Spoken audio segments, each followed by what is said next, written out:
January 31, 1945. Clark Air Base, Luzon, Philippines.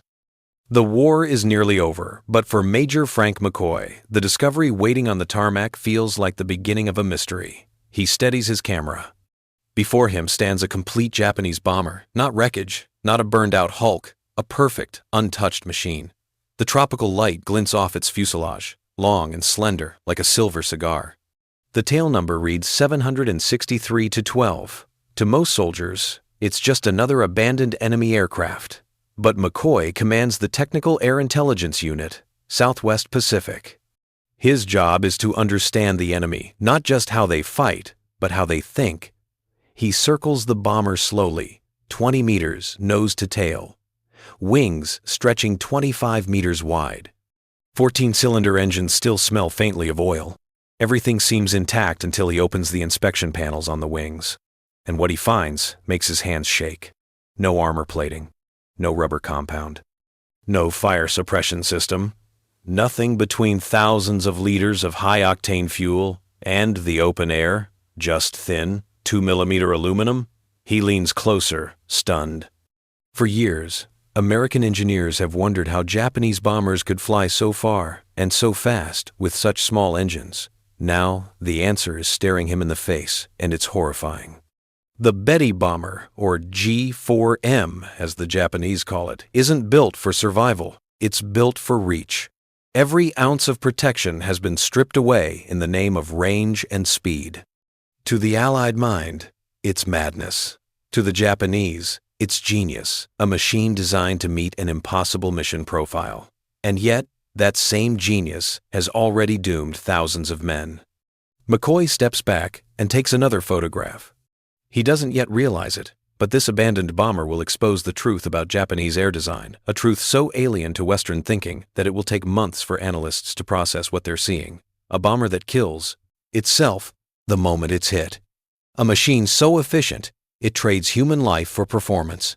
And the story of how it came to be begins 4 years earlier. On the same morning, smoke still rose over Pearl Harbor. Japan, 1937. The Empire's naval engineers sit in a smoke-filled design room at Mitsubishi's Nagoya plant, staring at a sheet of paper covered in impossible numbers. Top speed, nearly 400 kilometers per hour. Range, over 4,000 kilometers. Enough to strike targets thousands of miles across the Pacific. Payload, 800 kilograms of bombs, or a torpedo. One of the officers finally mutters what everyone's thinking. No aircraft on Earth can do this. But the Imperial Japanese Navy doesn't want excuses. They want reach, the kind of reach that would let them hit the Philippines from Formosa or British fleets from the safety of island bases. The message is clear: build it or be replaced by someone who will. The task falls to Kiro Honjo, a brilliant but pragmatic engineer. Honjo knows the math doesn't lie. A bomber that can carry that much weight that far can't afford to carry anything else. Every extra kilogram of armor, of equipment, even of paint, means less range. And so, he makes a decision that will define the G4M's entire existence. He decides to build the lightest large bomber ever flown. Honjo's engineers strip away everything that isn't essential for flight. No armor plating, no self-sealing fuel tanks, no redundant systems. Not even the heavy steel bulkheads that Western bombers use to protect their crews. Each liter of aviation fuel weighs almost a kilogram. To achieve the required range, they'll need nearly 5,000 liters. That's close to 4 tons of fuel alone. To compensate, Honjo's team designs wings so thin they look fragile, yet perfectly aerodynamic. They calculate the weight of every component down to the screw.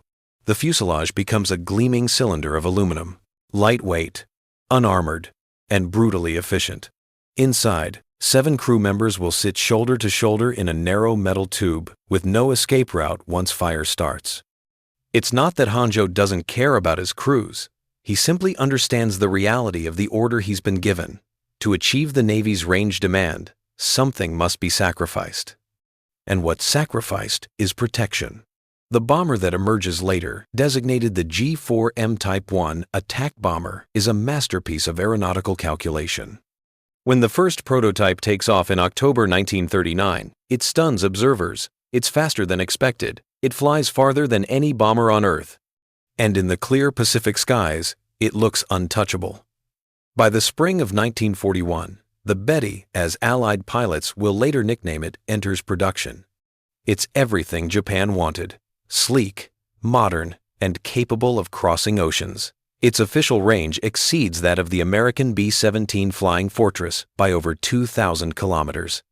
On paper, it's the ultimate weapon for a maritime empire.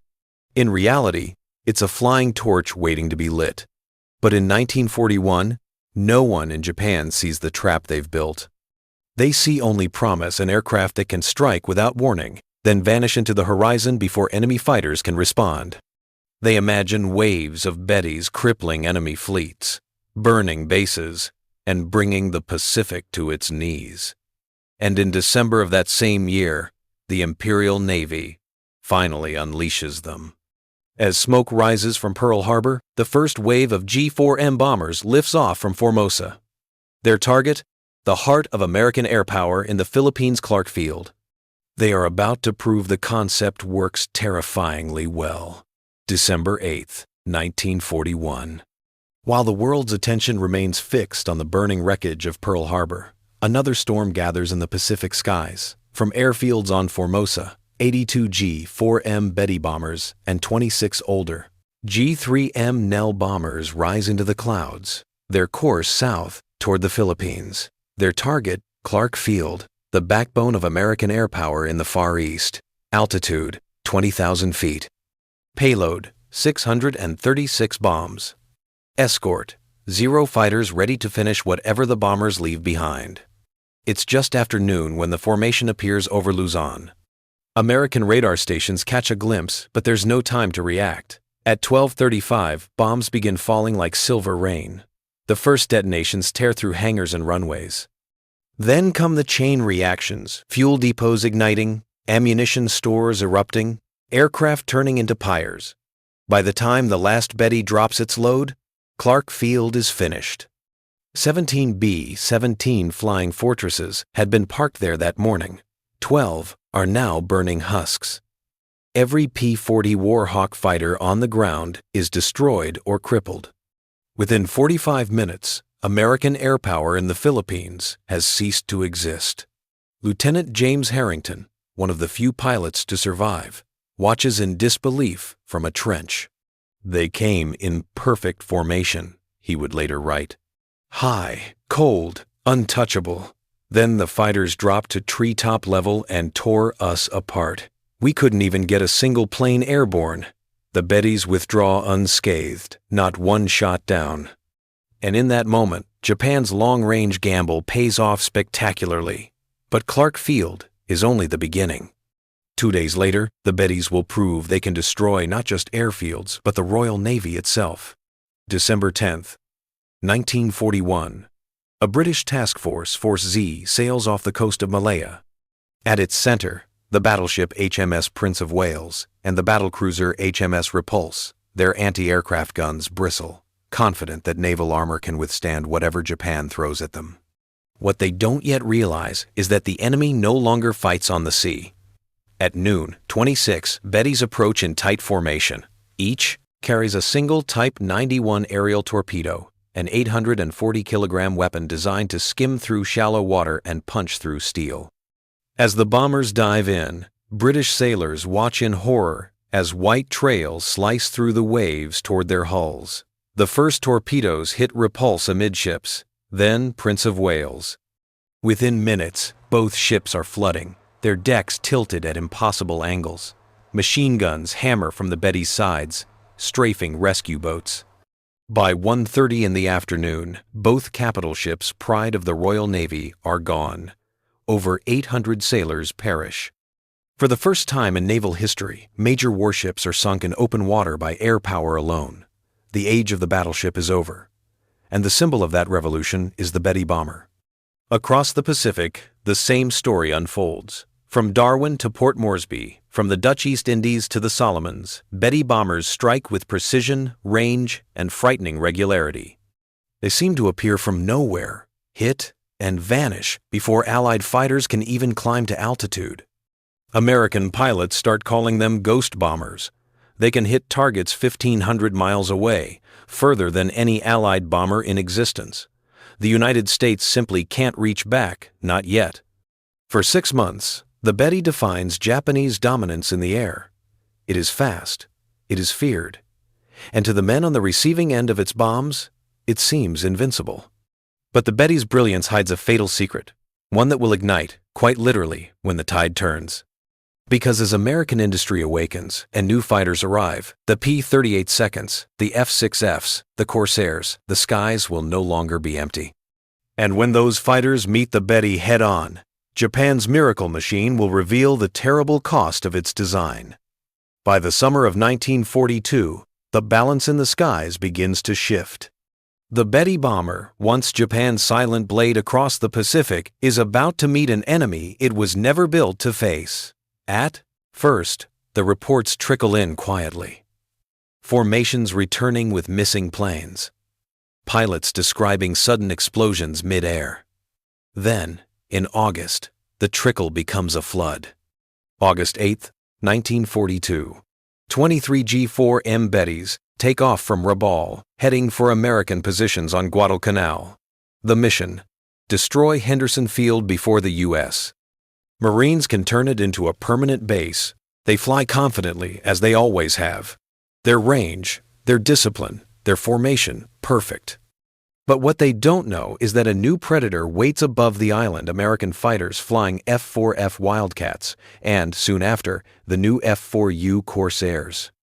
As the Bettys approach, sunlight flashes off their aluminum skins. Moments later, tracer rounds streak through the formation. 2 bombers ignite instantly. No smoke trail, just a sphere of fire. Within minutes, 16 more follow. 18 of the 23 are gone before they can even reach the target.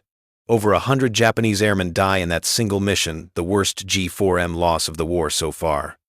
American pilots are stunned by how easily they burn. Lieutenant Commander John Thomas Blackburn, who would later command the legendary VF-17 Jolly Rogers, recalls the moment he realized the truth.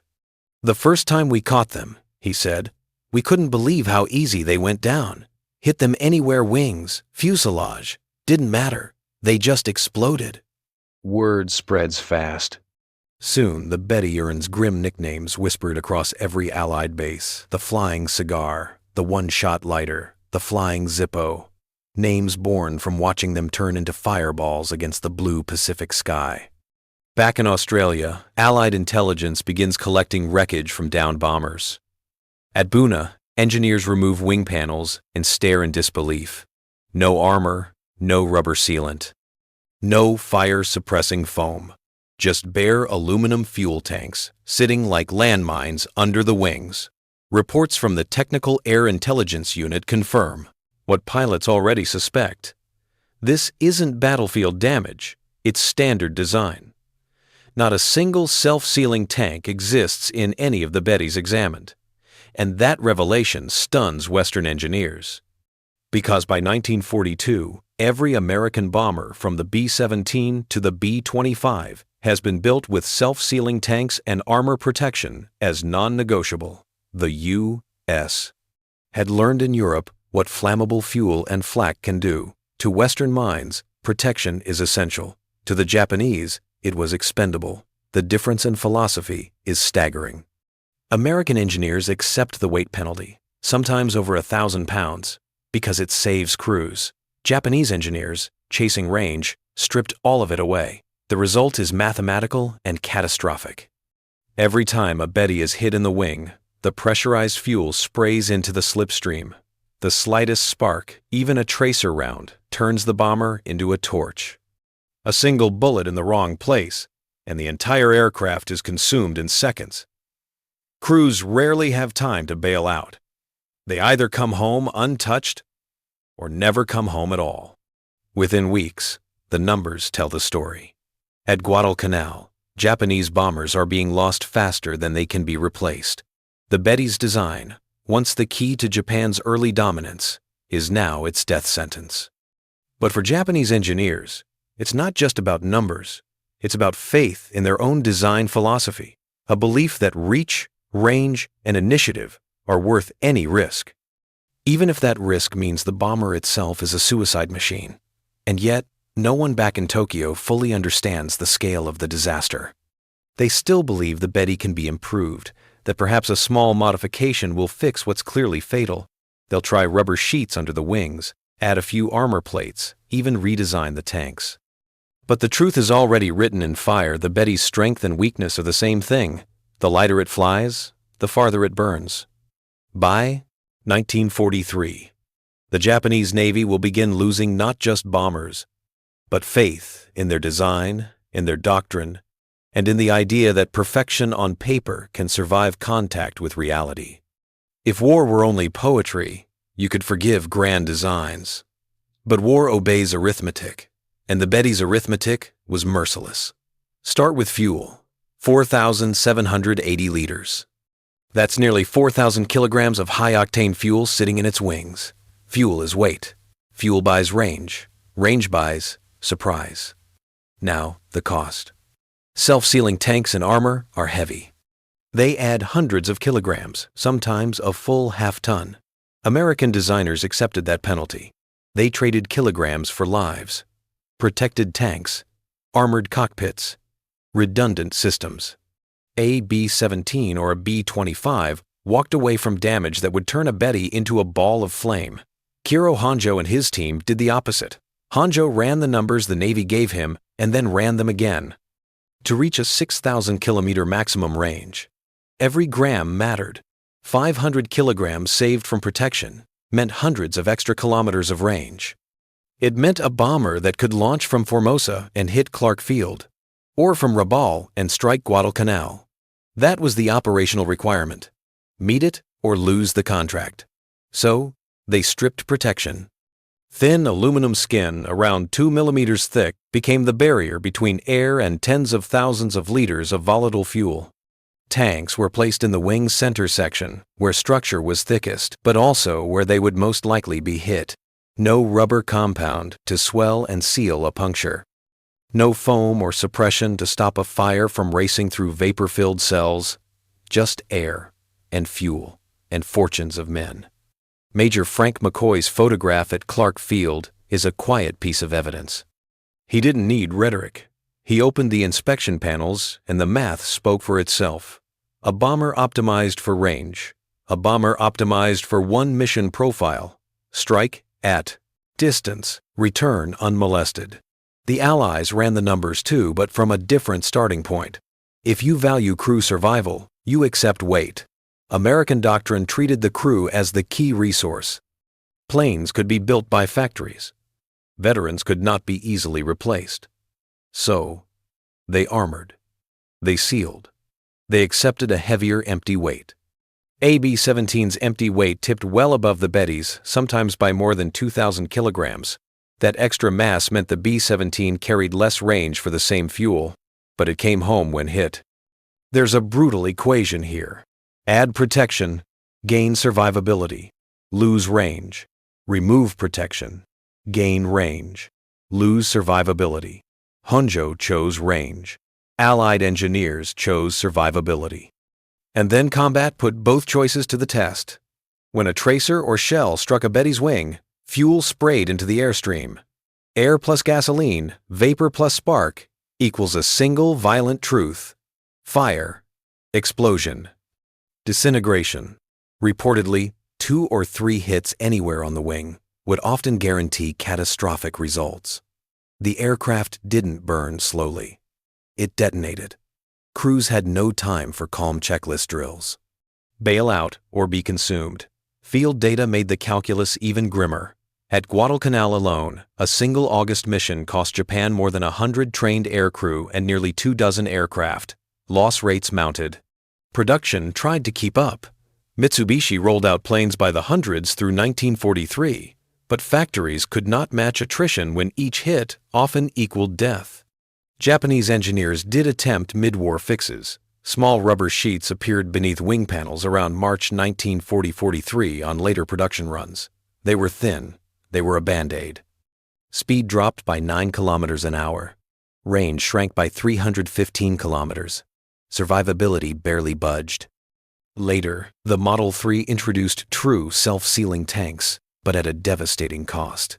Range fell from roughly 6,000 kilometers to N2, about 3,640. Too late, too few. These modifications reveal another harsh truth. You cannot stitch human lives back into design with a single retrofit. When fleets are committing, doctrines have calcified. Factories are geared to one blueprint. Pilots trained on a platform expect certain performance. A late change that halves range disrupts everything from supply chains to base selection to strategic plans. Japan's operational map was built around the Betty's reach. Remove that reach, and the Empire's operational options narrow sharply. There is also culture in the math. Japanese military culture, in the pre-war era, placed mission and sacrifice at the top of the hierarchy. Orders were obeyed. Risk was accepted. When the Navy demanded reach, engineers honored that demand, because in their world, the nation's need outweighed individual safety. In Western industry, the calculus leaned toward preserving the individual as a means to preserve the fighting force. This was not mere negligence. It was design logic made doctrine. Every fleet loss, every exploding bomber, is a ledger entry for a choice made years before. The Betty story is not an accident. It is the algebra of priorities. And yet, the deaths it produced were not numbers to those who flew. A surviving petty officer would later say simply, "The Betty was a magnificent aircraft that asked us to die for its range." That sentence is the human corollary to the engineer's equations. When the Allies analyzed the intact Betty at Clark Field in January of 1945, they didn't simply record measurements. They read a culture, a strategy, and a nation's calculation of acceptable loss. They found proof that the worst-case scenario long suspected by pilots was, in fact, deliberate. The Betty had been brilliant on paper, brilliant in the context of pre-war assumptions, but brilliant against the reality of escalating fighter reach, radar, and mass-produced, armored designs. It became tragically foolish. In the end, the math decided the war in the air, and the Betty's ledger would be written in fire and in the names of the men who never came home. By the start of 1943, the Betty had become a paradox, Japan's most numerous bomber and its most fatal assignment. What had once been the Empire's long-range sword was now a flying coffin. In the officers' mess at Rabaul, veterans swapped stories in silence. One pilot would light a cigarette and murmur, "We fly to die." No one argued. They all knew it was true. Losses had become catastrophic. Entire squadrons were wiped out in a single mission. New crews arrived, trained for only a few hours, and disappeared in flame before completing their first sortie. Every flight felt like drawing lots. Some would return untouched, others would vanish in fireballs over the sea. Tokyo's naval command could no longer ignore the math. Engineers at Mitsubishi were ordered to improve survivability without sacrificing range. It was an impossible request, but they tried. The first fix came in March 1943. Thin rubber sheets mounted beneath the wing fuel tanks. They were meant to slow leakage from bullet holes. In practice, they were about as useful as a wet bandage on a gunshot wound. The modification cost 9 kilometers an hour in speed, 300 kilometers in range, and saved almost no lives. Pilots still burned. Next came the Model 3, rolled out in October 1944. This one had real self-sealing tanks. But to fit them, fuel capacity had to drop by nearly 2,000 liters, cutting range by more than 2,000 kilometers. Worse, only 60 of the new models were ever built. By then, Japan had already lost the skies. Nothing illustrated that better than the mission that killed Admiral Yamamoto. April 18, 1943. American codebreakers intercept a Japanese message. Yamamoto, the architect of Pearl Harbor, will be inspecting forward bases in the Solomons. He will fly aboard a Betty bomber, escorted by 60 fighters. Departure time, route, altitude, all decoded to the minute. The U.S. responds with Operation Vengeance. 18 P-38 Lightnings from Guadalcanal will fly more than 400 miles at wavetop height to intercept. It's one of the most precise missions in aviation history. When they arrive, right on schedule, they spot two Bettys shimmering in the morning sun. Lieutenant Rex Barber dives on the lead aircraft. Tracer rounds slice into the wing root. There's a single flash, and then nothing but fire. The bomber carrying Yamamoto disintegrates in seconds, plunging into the jungle below. No survivors. The second Betty explodes moments later. 6 Zeros die trying to defend them. The message is unmistakable. A single hit in the wrong place, and the Betty ceases to exist. Even Japan's most revered admiral cannot survive the design he once praised. 2 years later, the nightmare repeats itself, this time on an even darker scale. March 21st, 1945. 18 Bettys lift off from Kanoya Air Base, each carrying beneath its belly a new secret weapon, the MXY-7 Ohka rocket bomb, a piloted missile packed with 1,200 kilograms of explosives. The plan is desperate. Bettys will carry the Ohkas close to Okinawa, release them, and the manned rockets will dive into American ships. But the mission is doomed before it begins. The heavy Ohka turns the Betty into a lumbering target. American radar picks them up at 100 miles out. F-6F Hellcats from the USS Hornet climb to meet them.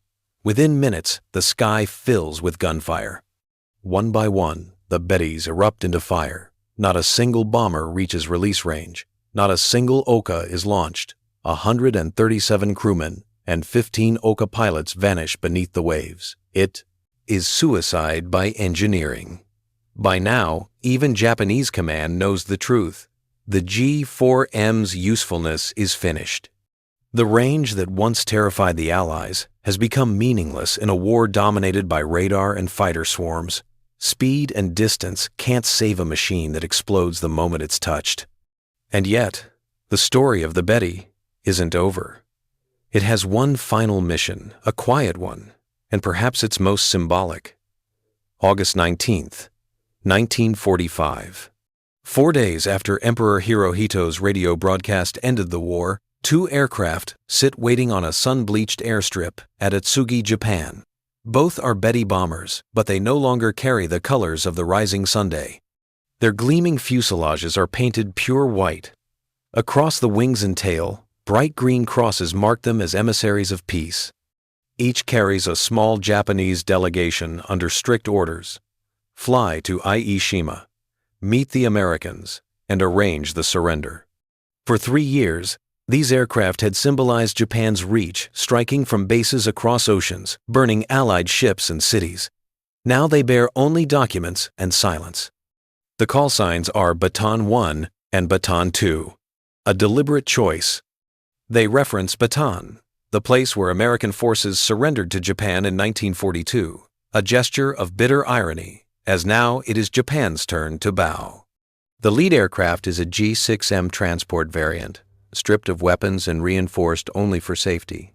Its pilot, Lieutenant Den Sudo, wears a full-dress uniform, white gloves, and carries no sidearm. The co-pilot holds a white flag near the cockpit window, a symbol for American radar interceptors that these are not enemies. As the engines roar to life, the air trembles. These are the same Mitsubishi Kase 14-cylinder engines that once lifted thousands of bombers into the Pacific sky. Now they carry something far heavier, the weight of defeat. At 10:00 hours, Bataan 1 rolls down the runway. Moments later, Bataan 2 follows. For a brief instant, the white Bettys rise above Japan's mountains, their green crosses gleaming in sunlight that once glinted off red. American P-38 seconds appear in formation not to destroy them, but to escort them. Their job: protect the bombers that had once burned their comrades alive. From above, it's a haunting sight. Japanese and American aircraft flying wingtip to wingtip across the same sky that had seen so much death. The Betty, once a hunter, now flies under guard. For the first time in its existence, no one is shooting at it. At Ieshima, the white bombers descend slowly over the runway, the same base from which American bombers once launched strikes that shattered Japan's cities. As their wheels touch down, A hush falls over the ground crews waiting below. The Betty's taxi to a halt. Hatches open. Japanese officers step out, carrying papers that will formally end a war fought in blood and fire. The irony is almost unbearable. The same model of aircraft that had opened the Pacific War at Clark Field, the same type that sank the Prince of Wales and Repulse, now delivers Japan's surrender. The weapon that once symbolized dominance now kneels in surrender. American technicians later photographed the scene. The Betty's distinctive shape, cylindrical fuselage, thin wings, still unmistakable. But the red circle of the Empire has been replaced by a green cross of capitulation. To some of the Americans watching, it's just procedure. To others, it's closure. They remember the early days when the Betty seemed unstoppable when it rained bombs over the Pacific, untouchable and merciless. Now it looks fragile, almost human, and maybe that's what war does. It strips away myth until only truth remains. The Betty's final flight ends without incident. The surrender papers are signed. The crews are treated with respect. But as those white bombers sit on the tarmac, engines cooling in the island air, their silence speaks louder than any explosion ever did.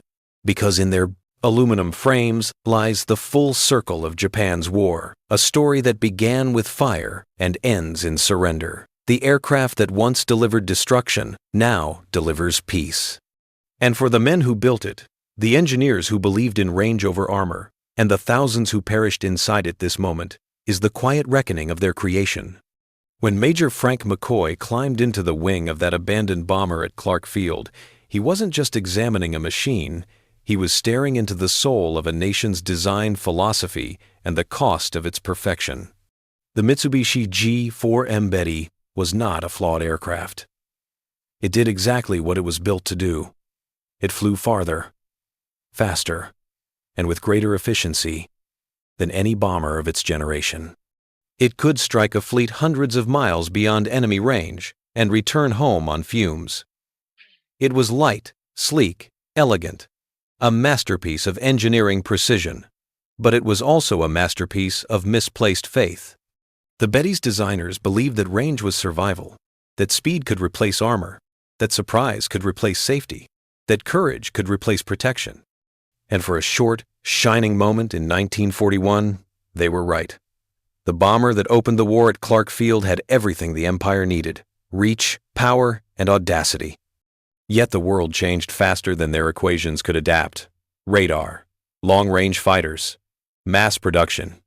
The conditions that made the Betty invincible in the war's first months no longer existed by its second year. And when that change came, the design turned against its own crews. Every mission became a gamble. Every bullet a coin flip between survival and vaporization. Once hit, there was no second chance. There were no wounded Bettys limping home on one engine like B-17 seconds. There were only ghosts trailing smoke across the Pacific sky. By the time Japan surrendered, over 2,400 Bettys had been built. Almost none survived. Most ended their lives in fire consumed by the very fuel that gave them their range.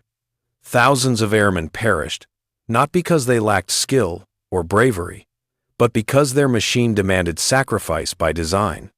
And that, perhaps, is the most haunting part. The Betty wasn't an accident. It wasn't carelessness. It was intentional. It was the logical endpoint of a military philosophy that prized mission accomplishment above crew survival. In Japan's calculus, a bomber that reached its target was a success even if its crew never returned. Allied doctrine took the opposite path. To American engineers, a plane that didn't bring its crew home was a failure, no matter how many tons of bombs it carried. That single difference, that moral equation defined two worlds, one built for endurance, one built for glory. And when the war ended, only one of those philosophies remained standing. When McCoy's team finished dismantling tail number 763-12, they compiled a technical report classified secret, distributed to every Allied Air Force. But the real message wasn't in the numbers. It was in what those numbers revealed. Brilliance without mercy. A weapon so efficient it consumed the men who used it. In the decades since, historians have called the Betty many things: an engineering marvel, a cautionary tale, even a symbol of Japan's doomed genius. But to those who flew it, it was something simpler. As one veteran put it, the Betty was a magnificent aircraft that asked us to die for its range. And in that single sentence lies the truth that haunts every engineer, every commander, every nation that builds for war. That capability means nothing without survival, and performance means nothing when it burns the people inside it. The Betty opened the Pacific War with the roar of conquest. It ended that same war in silence, painted white, marked with green crosses, carrying the surrender that would stop the fire it once began. A perfect circle of aluminum and irony, a machine that proved the most dangerous weapon of all is brilliance without restraint.